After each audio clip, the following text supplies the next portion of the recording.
tumanggap ng kasagifa. DTI Pangasinan nakiisa sa kick-off activity ng 48th National Disability Rights Week sa Alaminos City. Sa atin namang mga national news, 20 taong bank records kinwestiyon ng legal experts.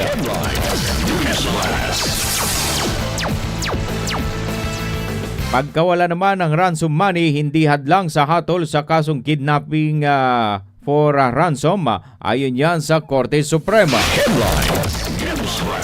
Pagbubukas naman ng bank records ni na BP Sara at Mans Carpio, labag sa batas, ayon yan kay Attorney Roque. General Navarrete, bagong pinuno ng AFP.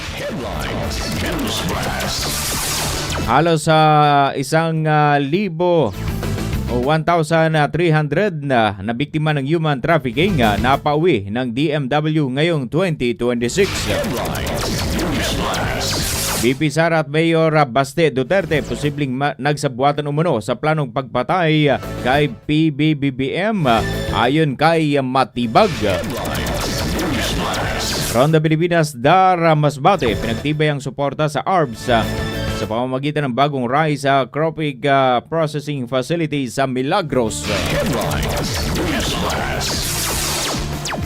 Sa ating sports news, Justin Arana, kinilalang PBA Player of the Week, at Ani Ramirez muling naghari sa Asian Jiu-Jitsu Championships.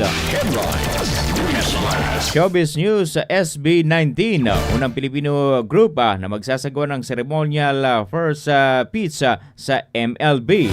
At normal music video ng BTS, nagtala naman ng bagong record sa Spotify.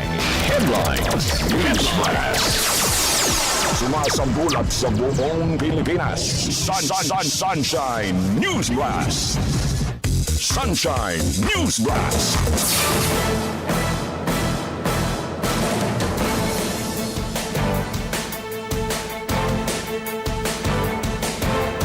Magandang umaga Pilipinas, magandang umaga North Central Luzon. Araw po ngayon ng Miyerkules, ika-22 sa buwan ng Hulyo taong 2026. At ako po ang inyong magiging tagapagbalita kapartner dyan Velgas. Huwag kalimutan ng mga kapartners na i-share at i-like ang DCRD 981 Integrated News, SMNI News North Luzon, DCRD SMNI Radio Channel, at DCRD SMNI Digital. Samantala sa unang bugso ng ating mga balita, DCRD Sunshine Radio Report. dalawang bagong pasilidad binuksan sa Pugaro Integrated School. Ang detalye ng report niya nihatid sa inyo ni partner Sheila Balog. Pinangunahan ni Dagupan City Mayor Belen Fernandez ang inaugurasyon ng isang 3 palapag ng gusaling may 9 na silid-aralan, bagong covered court gymnasiums ay tinaasa magbibigay ng mas ligtas at mas komportableng kapaligiran para sa mga mag-aaral ng mga estudyante sa Pugaro Integrated School sa Barangay Pugaro kahapon araw ng Martes, Hulyo 21.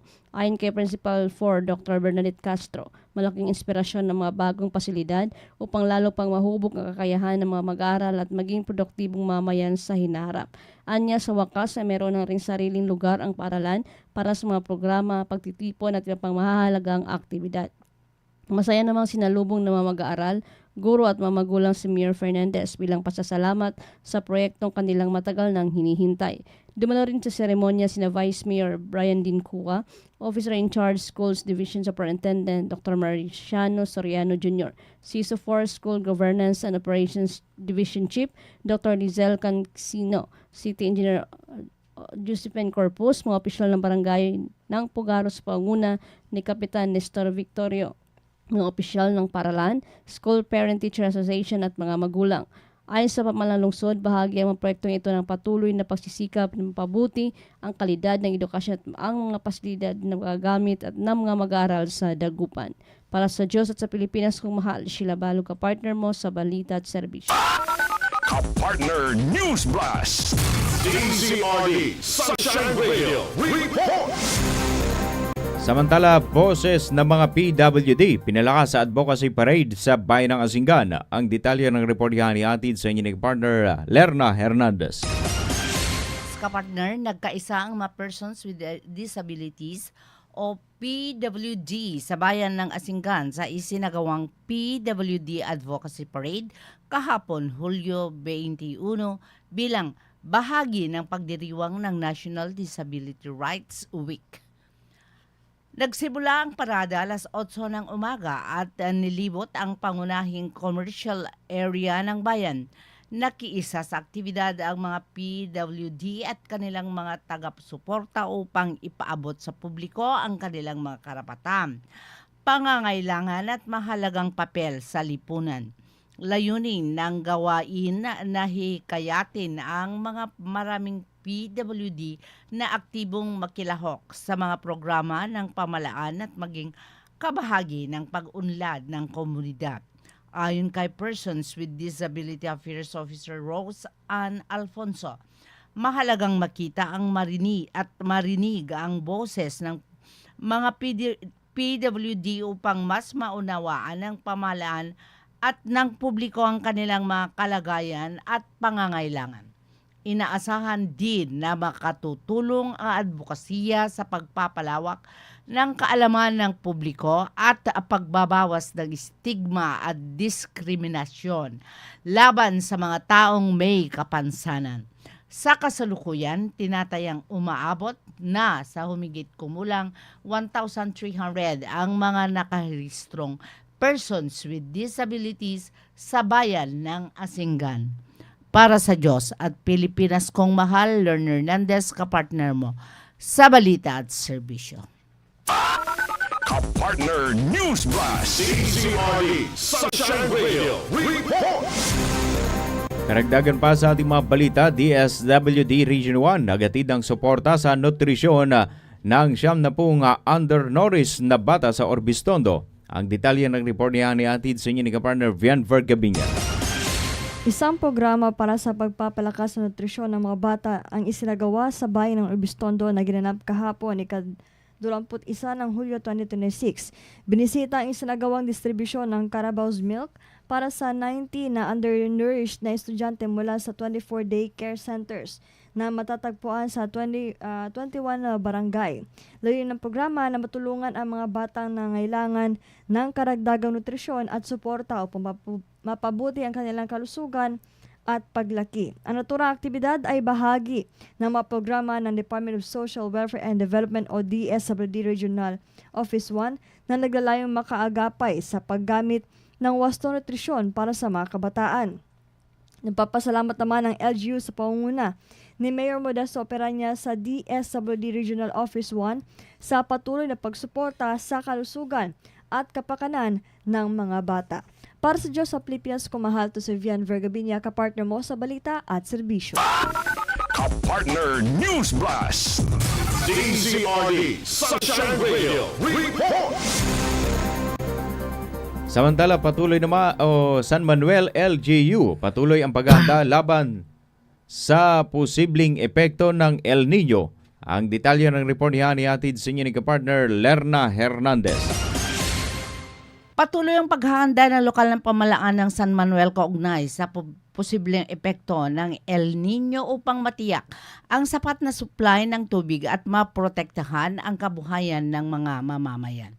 Bagamat hindi gaanong nakakaranas ng pag-ulan ng ang bayan nitong mga nakaraang panahon, wala namang naitalang problema sa supply ng tubig ayon sa lokal na pamalaan. Nanatiling maayos ang serbisyo ang mga pinagkukunan ng tubig at patuloy ang mahigpit na pagbabantay sa kalagayan ng mga ito. Sa panayam ng DZRD SMNI Radio kay Marina D. Mediano, Municipal Rice Program Coordinator, sinabi nitong nagsasagawa sila ng information dissemination upang mahikayat ang mga magsasaka na maagang magparehistro at makilahok sa mga programa ng pamalaan upang hindi sila maabutan ng cut-off. Sunshine News Blast. Pinaghahandaan po natin ang El Nino sa pamamagitan ng information dissemination po sa mga magigiting natin magsasaka ng San Manuel. Pinapayuhan po natin na sila ay sumunod po sa patakaran o planting calendar na ibinigay po sa atin ng NIA para po hindi po sila maabutan ng cut-off ng o kaya'y magka-cut off na yung tubig natin, hindi pa sila nakakaani para maiwasan po yung gano'n. Patuloy ang suporta ng lokal na pamahalaan sa panguna ni Mayor Kenneth Marco Perez sa sektor ng agrikultura sa pamagitan ng pamamamahagi ng libreng fertilizer upang makatulong sa mga magsasaka sa gitna ng banta ng El Nino. Sunshine News Blast. Ang support po ng aming LGU, ang ating butihing municipal mayor sa mga magsasaka natin, ay pumibili po sila ng fertilizer para maibigay din po namin sa mga magsasaka.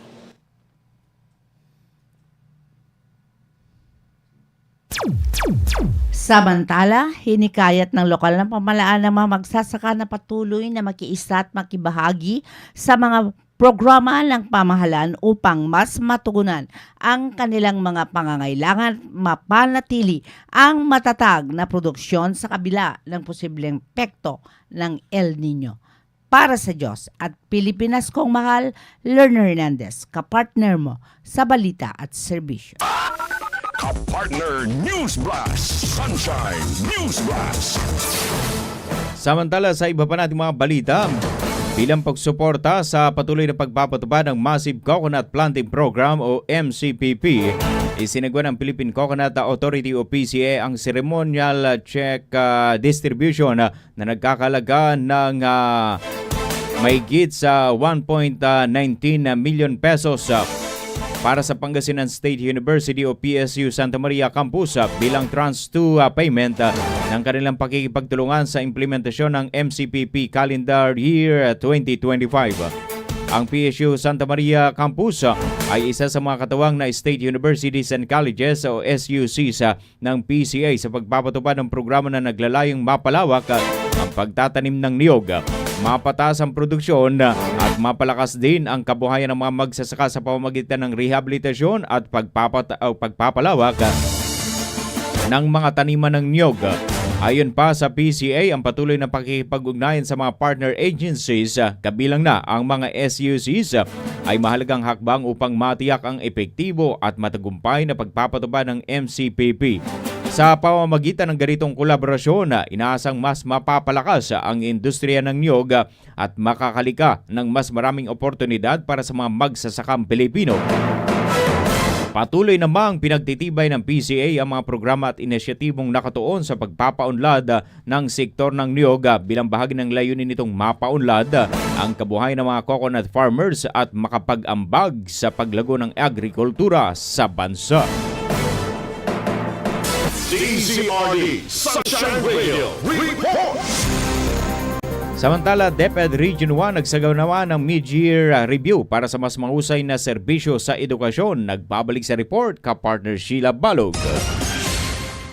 Isinagawa ng DepEd Region 1 dalawang araw na 2026 Mid-Year Performance Review and Assessment at Calibration of Targets upang masuri na ang naging pagganap ng mga tanggapan at maihanda ang mga susunod na hakbang para sa natitirang bahagi ng taon. Pinangunahan ni Assistant Regional Director Rhoda T. Razon ang pagbubukas ng aktibidad kahapon Hulyo 21 sa Executive Conference Hall kasama mga hepe ng functional divisions at mga pinuno ng iba't ibang unit sa ilalim ng Office of the Regional Director. Layunin ng pagpupulong na masuri kung naabot ang mga naitinakdang performance targets para sa 2026. Matukoy ang mga tagumpay at hamon, makagawa ng mga kailangang pagbabago pang mapabilis, mapabuti ang pagpapatupad ng mga programa at serbisyo ng kagawaran. Tinutukan din sa aktibidad ng pagkakalibra ng mga target, timelines at performance indicators upang maiangkop ang mga ito sa mga naganap na pagbabago at pangailangan ng ahensya. Kasama rin sa isinagawang mid-year review ang coaching at mentoring para sa mga tanggapan upang matugunan ng may nakita ang pagkukulang at mas mapalakas pa ang pagganap ng DepEd Region 1 sa paghati ng dekalidad na serbisyo sa edukasyon. Dumalo sa aktibidad ng mga kinatawan mula sa iba't ibang division, kabilang ang Master Curriculum and Learning Management Division, Quality Assurance Division, Human Resource Development Division, Policy, Planning and Research Division, Education Support Services Division, Finance Division, Field Technical Assistance Division, Administrative Services Division at ang Office of the Regional Director. Para sa Diyos at sa Pilipinas kung mahal, Sheila Balog, ka-partner mo sa Balita at Serbisyo. Kapartner News Blast. DZRD Sunshine Radio. Report! Mga nakatatandang mapandenyan sa tumanggap ng cash gift. Nagbabalik sa report ka-partner Vienver Gabinya. Tumanggap ng cash gift ang mga senior citizen ng bayan na mapandan na nasa edad 80, 85, 90 at 95 sa isinagawang cash gift distribution noong July 21 sa Tulagan Gym. Pinaunahan ang programa ng National Commission of Senior Citizens o NCSC. Katuwang ang lokal na pamahalaan na mapandan sa pamuno ni Mayor Carl Christian F. Vega sa pamamagitan ng Municipal Social Welfare and Development Office or MSWDO sa pamumuno ni Ginoong Ramil S. De Vera. Samantala, isinagawa rin sa Municipal Hall Lobby ang awarding of cash incentive to centenarian bilang pagpupugay sa isang siglong buhay ni Lola Heriberta Visano, kinahon ng Barangay Primicias. Layunin ng programa na kilalanin at bigyang pugay ang mahalagang ambag ng mga nakatatanda sa komunidad, gayon din ang kanilang patuloy na pagiging inspirasyon sa bawat pamilyang mapandan yan. Ayon sa lokal na pamahalaan, ang pamamahagi ng cash gift ay bahagi ng patuloy na pagsisikap na maitaguyod ang kapakanan at mabigyan ng nararapat na pagkilala ang mga senior citizen sa bayan. Para sa Diyos sa Pilipinas kumahal, to si Vienver Gabinya, kapartner mo sa Balita at Serbisyo. Kapartner News Blast. Sunshine News Blast. Huling detalye ng ating mga regional news. Lumahok ang DTI Pangasinan sa pamamagitan ng Negosyo Center Alamino City sa kick-off activity ng ika-48 na National Disability Rights Week na ginanap sa Alamino City. Bahagi ng aktibidad ang citywide inclusion walk at community pledge for inclusion na pinanguna ng lokal na pamahalaan ng Alamino City sa pamumuno ni Mayor Brian Celeste. Dinaluhan ito ng iba't ibang ahensya ng pamahalaan, organisasyon at mga kinatawan ng komunidad na nagkaisa sa pangakong itaguyod ang karapatan, kapakanan at aktibong partisipasyon ng mga PWD sa lipunan. Binigyang diin din sa aktibidad ang kahalagan ng pagbuo ng isang inklusibong komunidad kung saan ang bawat individual ay may pagkakataong makilahok, mapaunlad ang sarili at makapag-ambag sa pag-unlad ng bayan. Ayon pa sa DTI Pangasinan, patuloy nitong isinusulong ang pantay na akses sa mga oportunidad sa pagninegosyo, business development services at mga programang pangkabuhayan para sa lahat ng Pilipino, kabilang na ang mga persons with disabilities. Sa pamamagitan ng mga programa at inisyatiba ng ahensya, layunin nitong makalika ng mas bukas at suportadong kapaligiran para sa inclusive at sustainable economic development. Sunshine News Blast. Sumasambulat sa buong Pilipinas. Sunshine News Blast. Sunshine News Blast. Oras mo natin mga partners, alas 6:31 na ng umaga. At ang oras na yan ay hatid sa inyo ng Plavon Pro at Immune Advance. Kasama na rin dyan ang Angel's Pizza Lucao. Samantala sa pagpapatuloy ng ating mga balita, dako naman tayo sa ating mga national news. DZRD Sunshine Radio. Report! 20 taong bank records kinwestiyon ng legal experts. Ang buong detalye ng report niya ni atid sa inyo ni ka-partner Hannah Jane Sancho. Matapos sa pagbuhan ng Senate Impeachment Court ang ilang subpoena requests para sa bank records, income tax returns, SALN at AMLAC reports, umusbong ang iba't ibang legal na usapin mula sa lawak ng mga dokumentong maaari hingin sa paggamit ng Ombudsman jurisprudence bilang batayan hanggang sa partisipasyon ng Senator judges na nasa detention. Magkaiba man na naging pagsusuri ng dalawang legal experts, kapwa nilang iginit na dapat may malinaw na limitasyon ng mga dokumentong maaaring ipasabina ng Senate Impeachment Court. Ayon kay Dr. Melissa Loja, isang legal expert at may akda ng mga pag-aaral, comparative constitutional law, na nailathala sa International Law Journals ng Oxford University Press. Hindi dapat malagay sa alanganin ang trade secrets ng mga negosyo sa paglalabas ng income tax returns. Samantala, sinabi naman ni legal and public policy expert Attorney Frederick Michael Farolan na questionable ang lawak ng subpoena na humihingi ng halos 2 dekadang bank records upang magtakda lamang ng tinatawag na financial baseline. The purpose of the secrecy, confidentiality of the IPR is not really about the privacy of the taxpayer or even the corporation. It is all about trade secrets. And that is connected to a constitutional right that's even oftentimes higher than the right to life, and that's the right to private property. The right of a business to its trade secret stems from the right to private property.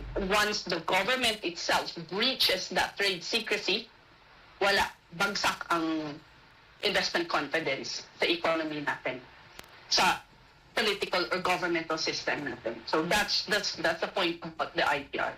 Ayon naman kay Farolan, pagamat inaasahan na niyang maglalabas ng subpoena ang impeachment court, hindi umano malinaw ang legal na kaugnayan ng mga financial records bago pa man maging vice president ang respondent sa kasalukuyang impeachment proceedings. Ang hindi ko lang inaasahan ay yung pumayag ang Senado bilang impeachment court na kalkalin o ilabas yung ganong kahaba na panahon ng sinasabi nila na dapat mula 2007 hanggang 2026 yung bank records na kakalkalin. Bilang abogado, medyo doon napataas ang kilay ko. Kasi hindi nilabas o hindi naman klaro kung ano talaga yung relasyon nung panahon na hindi siya vice presidente dito sa impeachment case. Dagdag pa ni Farolan, kung layunin lamang ng impeachment court na matukoy ang panimulang yaman ng respondent bago ito naging vice president, hindi na umano kinakailangan balikan ng halos 2 dekadang financial records. Kung yun lang ang pangangailangan, pwede na siguro at least 2 years before being vice president, may establish mo na yung baseline na yun. Bakit kailangan halos 2 dekada ang kailangan mong kalkalin at kinakailangan mong ipalabas para patunayan mo lang yung fact na ganito siya kayaman nung tumungtong siya bilang vice-presidente. Para kay Attorney Farolan, hindi rin dapat gamiting batayan ang mga jurisprudence sa ombudsman upang palawakin ang saklaw ng ebidensyang maaaring tanggapin sa impeachment trial dahil magkaiba ang layunin at saklaw ng 2 uri ng paglilitis. Hindi pwedeng i-apply ito dito sa impeachment case kasi nga ang impeachment case specifically designed to remove an impeachable officer for impeachable offenses committed while she was holding a position which was impeachable. Hindi naman yun yung sitwasyon sa ombudsman eh. Diba? Sa ombudsman, may ginawa ka mali, paparusahan ka namin ang prescription period 20 years. So within 20 years, pwede ka namin kasuhan dyan. Okay. Dito sa impeachment, ang sinasabi, pag ikaw ay nagkasala, ginawa mo yung impeachable offense at impeachable official ka, nung panahon na ikaw ay impeachable official, yun lang yung sakop namin. So hindi siya, it's like comparing apples and oranges. Samantala, iginit naman ni Dr. Melissa Loja na may batayan sa mga naunang impeachment rules ng paglahok at pagboto ng isang senator judge kahit mayroon itong valid na dahilan ng pagliban, kabilang ang detention. Aniya, hindi maaaring magkaroon ng magkasalungat na interpretasyon sa iisang probisyon ng konstitusyon. So you cannot have two disparate or conflicting interpretations of the same constitutional provision. Habang nagpapatuloy ang impeachment proceedings laban kay Vice President Sara Duterte, inaasahang magiging sentro ng susunod na mga pagdinig ang usapin na may kinalaman sa admissibility, relevance at saklaw ng mga financial records na pinapatawag ng Senado. Gayon din ang magiging epekto ng mga ito sa pagresolba ng reklamong may kaugnayan sa umano'y unexplained wealth at iba pang nakasaad sa articles of impeachment. Para sa Diyos at Pilipinas Kumahal, ito si Hannah Jane Sancho, SMA News. Ka-partner News Blast. DZRD Sunshine Radio Report. Samantala, pagkawala ng ransom money, hindi hadlang sa hatol sa kasong kidnapping for ransom ayon yan sa Korte Suprema. Ang detalye ng report niya atid sa inyo ni kapartner Aaron Rojas. Pinagtibay ng First Division ng Korte Suprema ang hatol laban kina Jose Olbato, Police Officer 3 Clayton Patingan at kanilang mga kasamahan sa kasong kidnapping for ransom. Batay sa desisyon na isinulat ni Associate Justice Ricardo A. Rosario, dinukot ng mga akusado si Genevieve Ong C. habang nagmamaneho at ikinulong sa isang bahay. Kung iumano ang mga suspect ng 50 milyong pisong ransom sa ama ng biktima, sa kalaunan ay napagkasundo ang ibaba sa 500,000 piso. Sa ilalim ng police surveillance, naibigay ang marked money sa mga suspect bago nailigtas ang biktima at naaresto ang mga akusado. Bagamat nawala umano sa kustodiya ng pulisya ang ransom money at hindi na iharap bilang ebidensya sa korte, sinabi ng Korte Suprema na hindi ito nakaapekto sa pananagutan ng mga akusado. Binigyang diin din ng hukuman na ang mahalaga ay mapatunayan na may naganap na pagdukot at may hinihinging ransom kapalit sa pagpapalaya sa biktima. Nilinaw rin ng Korte Suprema na kahit pulis si PO3 Clayton Patingan nang mangyari ang krimen, itinuring siyang pribadong individual dahil hindi siya gumaganap ng opisyal na tungkulin nang makilahok sa pagdukot. Dahil dito, pinagtibay ng kataas-taasang hukuman ang paghatol ng reclusion perpetua o hanggang 40 taong pagkakakulong sa mga akusado. Inatasan din silang magbayad ng 300,000 piso bilang civil indemnity at danyo sa biktima. Ayon sa Korte Suprema, ang pagkawala ng ransom money ay hindi nagpapawalang bisa sa matibay na ebidensyang nagpapatunay na may naganap na pagdukot at paghingi ng ransom, kaya nananatiling may pananagutan ang mga akusado sa ilalim ng batas. Para sa Diyos at sa Pilipinas kung mahal, Aaron Rojas, SMNI News. Ka-partner News Blast. DZRD Sunshine Radio Report. Karagdagan pa sa ating mga balita, pagbubukas ng bank records ni na BP Sara at Mans Carpio, labag sa batas, ayon yan kay Attorney Roque. Ang detalye ng report niya nihatid sa inyo ni kapartner Daniela Paulite.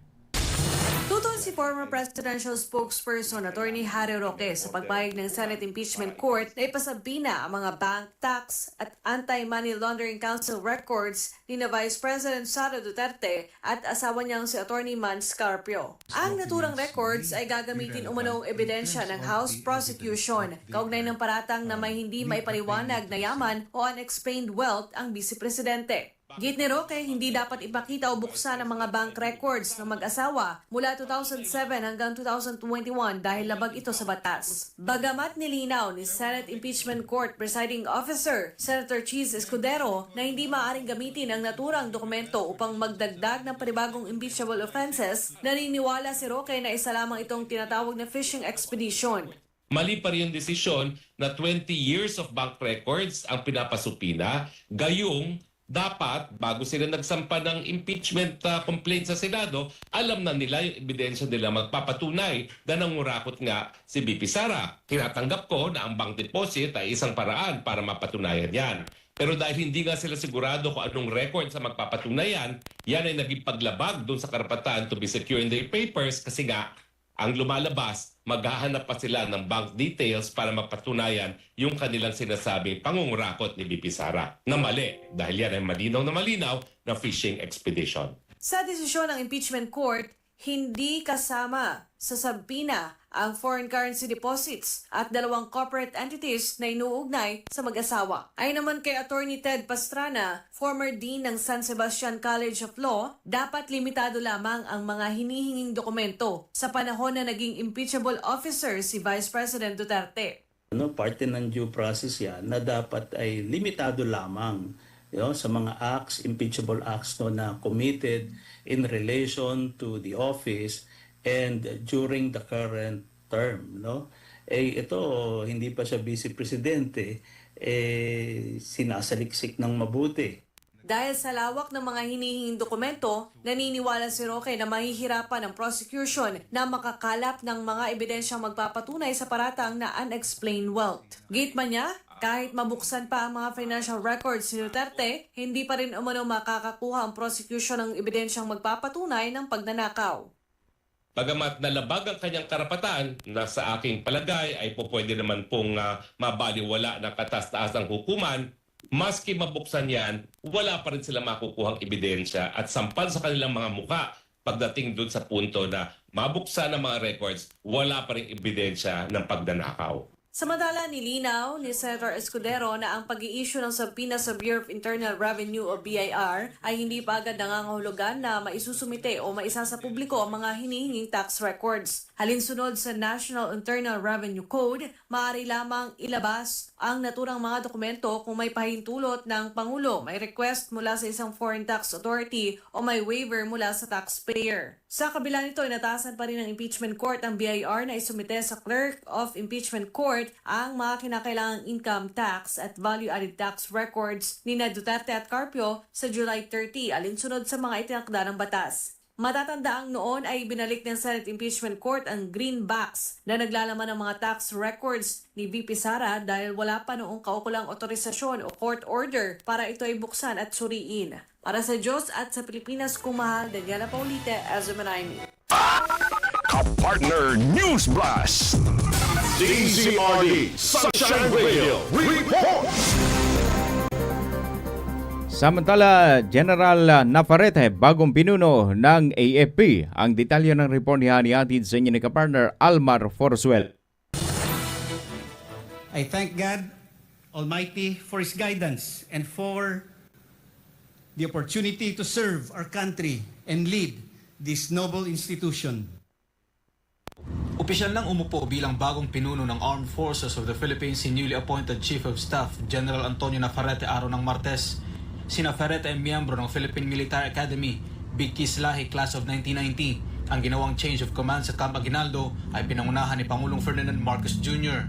Ayon sa Department of National Defense o DND, ang appointment ng incoming Chief of Staff ay alinsunod sa bisa at otoridad ng Pangulo kasunod ng pagretiro ni General Romeo Browner Jr. Sa kanyang talumpati, pinasalamatan ni General Browner si BBM dahil sa tiwala at suporta nito sa AFP.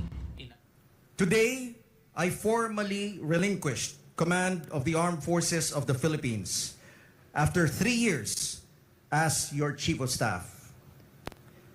Allow me first to express my sincere gratitude to our Commander-in-Chief, President Ferdinand R. Marcos Jr., sir, for your trust, your guidance, and your steadfast support for the Armed Forces of the Philippines. Thank you, sir, for believing in our men and women and for allowing us to continue strengthening this institution. Inilala din ng outgoing Chief of Staff ang naging hamon sa kanya bilang pinuno ng AFP. When I assumed command in July 2023, the Armed Forces was entering an important period of transition. We had to preserve the gains we had achieved in internal security while preparing ourselves for the growing demands of territorial defense. We had to modernize our capabilities, strengthen our alliances, invest in our people, and prepare for a future that would look very different from our past. Those were not easy responsibilities, but I never carried them alone. Everything we accomplished was possible because of the officers, enlisted personnel, civilian human resources, reservists of the Armed Forces of the Philippines. Ayon sa bagong talagang pinuno ng AFP, magbago man ang liderato ng institusyon, nananatili pa rin anya ang serbisyo nito na paglingkuran ng taong bayan. As the Armed Forces of the Philippines move forward, we shall build upon the accomplishments and lessons of those who came before us. Leadership may change, but our constitutional mandate remains constant. Our mission continues, our duty endures, and our commitment to the Filipino people shall remain unwavering. Si Navarrete ay nakomisyon sa Philippine Army noong February 18, 1990 at nagsilbi sa mga komplikadong lugar kabilang ang Kalinga, Apayao, Negros, Basilan, Maguindanao, North Cotabato at Zamboanga Peninsula. Kasunod nito, si Lieutenant General Donald Gumira naman ang hahalili sa iiwanang pwesto ni Navarrete bilang Commanding General ng Philippine Army. Binati naman ng DND sina Lieutenant General Navarrete at Lieutenant General Gumiran sa kanilang pagkakatalaga at inaasahan ang kanilang pamumuno sa pagpapanatili ng profesionalismo, kahusayan at tapat na paglilingkod para sa sambayan ng Pilipino. Para sa Diyos sa Pilipinas, kung mahal Almar Forzuelo, SMNI News. Partner News Blast, DZRD Sunshine Radio Report. Halos 1,300 naman ang biktima ng human trafficking na pauwi ng DMW ngayong 2026. Ang detalye ng report ni hatid sa inyo ni partner Cherry Light. Mula Enero hanggang Hulyo 2026, nakapagpauwi na ang DMW ng 1,293 Pilipinong biktima ng human trafficking. Ayon kay DMW Undersecretary Darlene Pajarito, 1,154 o halos 89% ng mga na-repatriate ay naging biktima ng forced criminality, habang 126 naman ang biktima ng forced labor. Karamihan sa mga kaso ay may kaugnayan sa trafficking patungong Cambodia, Myanmar at Malaysia na kabilang sa mga bansang may pinakamataas na bilang ng mga Pilipinong natukoy na biktima. Samantala, sinabi ng Department of Justice na kabilang ang Cambodia, United Arab Emirates, Thailand at Malaysia sa mga destinasyon ng mga pasaherong naharang o na-defer sa paliparan dahil sa hinalang trafficking. Batay sa datos mula Enero hanggang Hulyo 2026, Russia, Cambodia at Malaysia ang may pinakamataas na bilang ng mga pasaherong naantala ang pag-alis. Itong mga deferred passenger, mostly their destination is in Cambodia, UAE, and also Thailand, Malaysia. So, and now we also count from January to, that was for last year, now for January to July 2026, we actually had some passengers that were deferred, no, going to Russia. Ayon pa sa DMW, maraming biktima ang mula sa Metro Manila, Cavite, Laguna at Rizal. Bagamat karamihan ay dumaan sa Ninoy Aquino International Airport, may ilan ding gumamit ng mga illegal na ruta. Patuloy na nakikipag-ugnayan ng DMW sa Interagency Council Against Trafficking o IACAT upang paigtingin ang pagbabantay sa mga illegal na ruta, sugpuin ang mga recruitment scheme na dumaraan sa third countries at matulungan ang mga biktima sa kanilang repatriation. Para sa Diyos at sa Pilipinas kung mahal, Cherry Light, SMNA News. Partner News Blast, DZRD Sunshine Radio Report. Huling detalye ng ating mga national news, BP Sara at Mayor Baste Duterte posibleng nagsabuatan umano sa planong pagpapatay kay PBBM. Ayon yan kay Matibag. Ang detalye ng report ni hatid sa inyo ni partner Sheena Torno. Ilang punto ang tinalakay sa direct examination ng prosekusyon sa kanilang huling testigo na si NBI Director Melvin Matibag. Humarap na si kawalong araw na impeachment trial si NBI Director Melvin Matibag. Si Matibag ang huling testigo at alas umano ng prosekusyon sa Article 4 ng impeachment complaint laban kay VP Sara Duterte. Pero bago pa man magsimula ang direct examination ng prosekusyon, ay binalaan na presiding officer Senator Chief Escudero si Matibag. Without prejudice to any investigation you're undertaking, you may do so, but without need of issuing statements that may impinge upon the independence and or integrity of the court or the individual senator judges. Inidetalya ni Matibag na bumuo sila ng Special Task Force para imbestigahan ang banta ng bise. Inilarawan niya ito na hindi isang banta kundi isang plano. Ang ginawa pong banta ng Vice Presidente ay tinatrato na namin hindi banta kundi isang plano para po sa pagpatay sa ating Pangulo. And that is a threat to the President which we consider also na threat po sa ating national security. 5 umano ang ginamit nilang batayan sa investigasyon. Kabilang dito ang pagsusuri sa pattern of violence, gravity o seryosong anggulo ng insidente, identity ng mga sangkot, kapasidad ng subject, at ang motibo o intensyon nito. Inalimbawa rin sa pattern of violence ni Matibag ang pananapak noon ng Vice Presidente noong 2011 sa isang court sheriff sa Davao City. Sa investigasyon ng Special Task Force, seryoso umano ang banta sa Pangulo. Ito'y matapos ipinilabas ang video sa online press conference ni VP Sara noong October 18, 2024. Gayon din ang video ng umano'y pagbabanta ni Davao City Mayor Baste Duterte sa Rage Coalition event noong April ngayong taon. Tama na yan. That's okay. Isang ulo lang naman ang kailangan namin. Ang ulo ni Bongbong Marcos! Gusto ko, ang galing yung ulo niya ba? Napansin din umano ni Matibag na nanggaling lang sa isang pamilya ang planong pagpatay kay PBBM.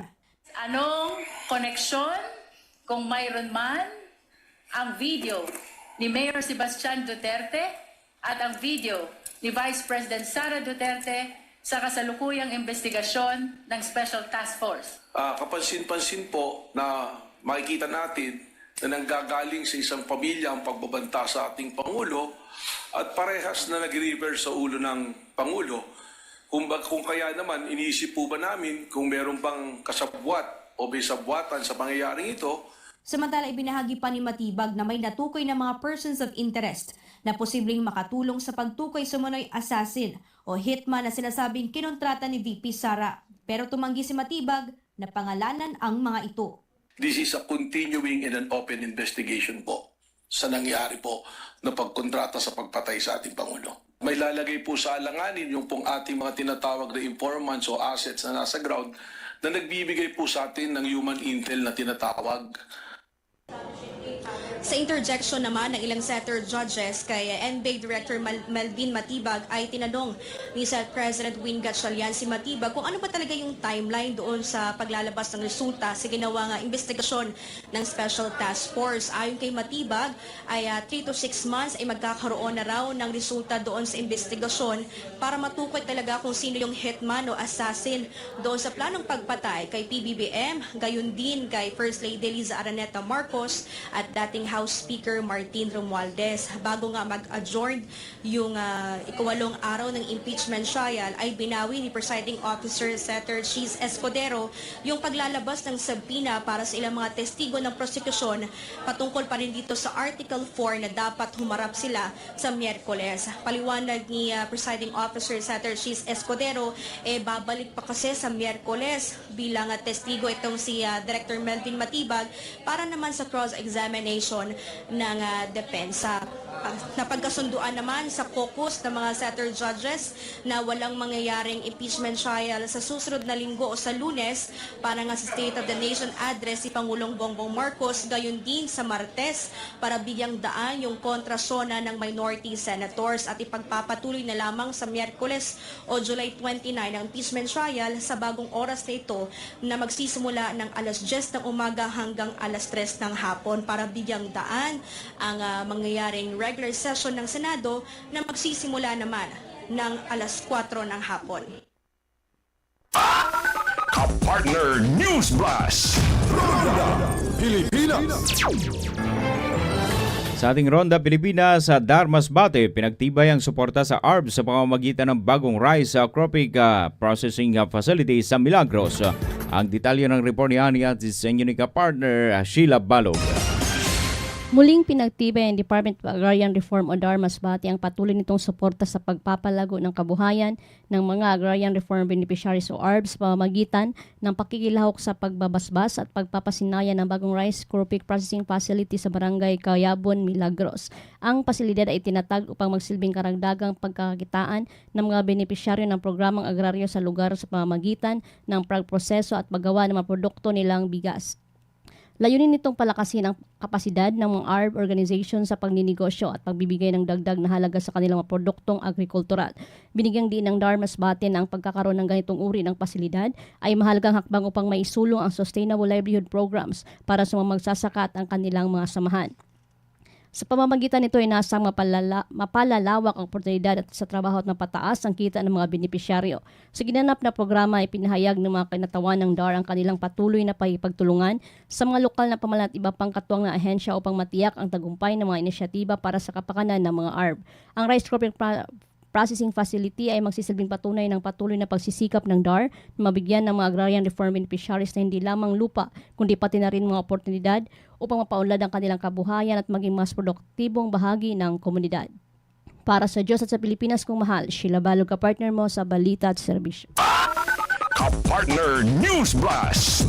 Sports News Blast.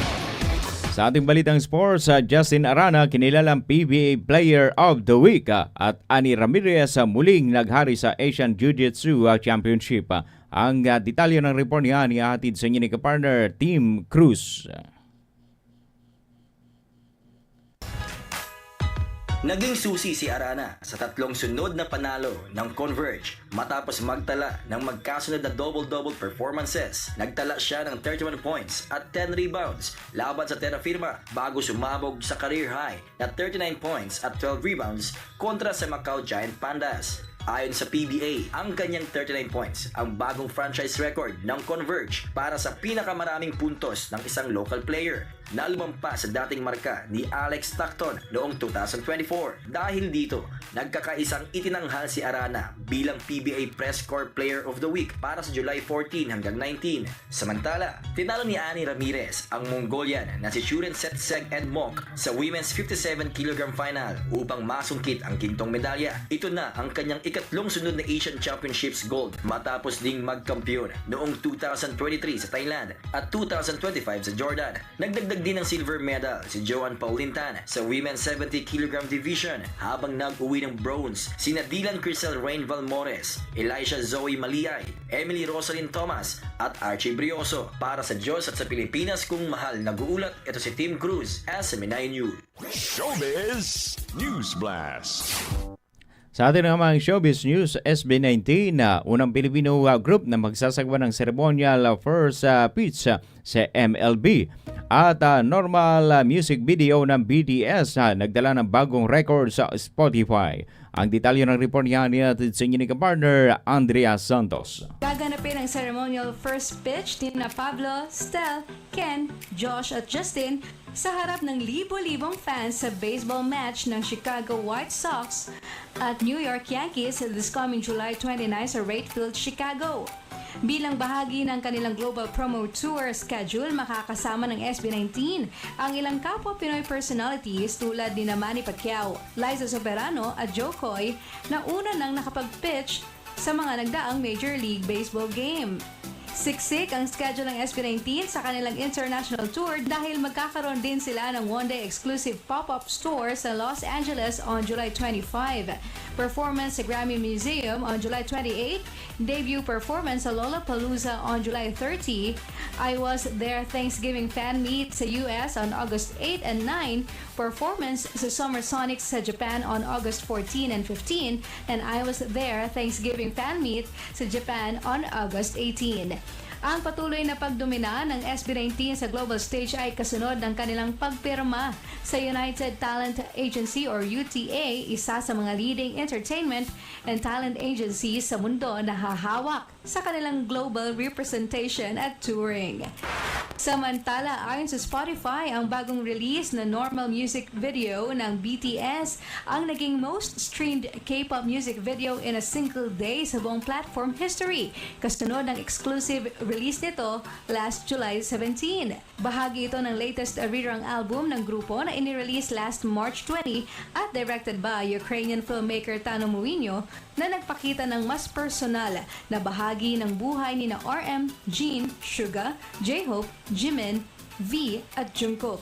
Matatanda ang huling bumisita bilang kumpletong grupo ang BTS sa bansa last May 2017 para sa kanilang BTS Live Trilogy Episode 3, The Wings Tour sa Mall of Asia Arena kasunod ng kanilang BTS Live On Stage Epilogue last July 2016 at kamakailan lang ay bumalik din sa Manila ang isang member nito na si J-Hope para sa kanyang solo concert na Hope on the Stage last April 2025. Kasalukuyan namang abala ang BTS sa kanilang Arirang World Tour kung saan kumpirmado na ang kanilang 3-day concert dito sa Pilipinas on March 13, 14 at 16, 2027. At yan ang hatid namin sa inyo na Showbiz News. This is Andrea Santos.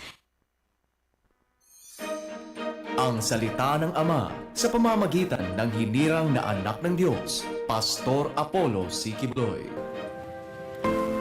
Maging matapat ka lamang, ikaw ay itataas ng dakilang Ama sa takdang panahon.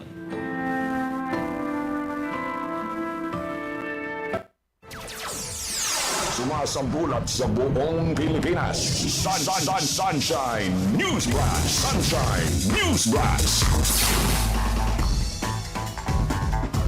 At yan ang kalipunan ng mga balita na nakalap ng buong puwersa ng DCRD News and Information Center ngayong araw po ng Miyerkules, 22 sa buwan ng Hulyo taong 2026.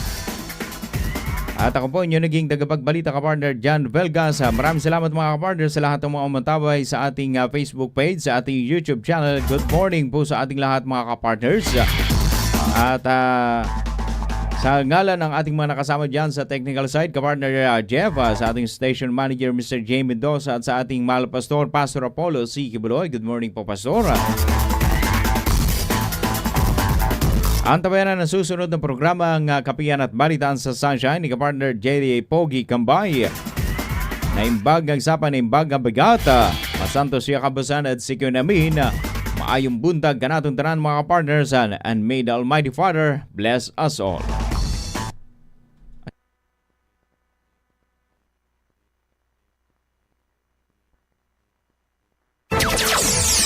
Sumasambulat sa buong Pilipinas. Sunshine News Blast. Sumainyo ang mga nag-aalab na mga balita sa SMNI Radio News Blast. Samahan kami muli sa paghahatid ng mga balita sa loob at labas ng bansa para sa Diyos at sa Pilipinas nating mahal.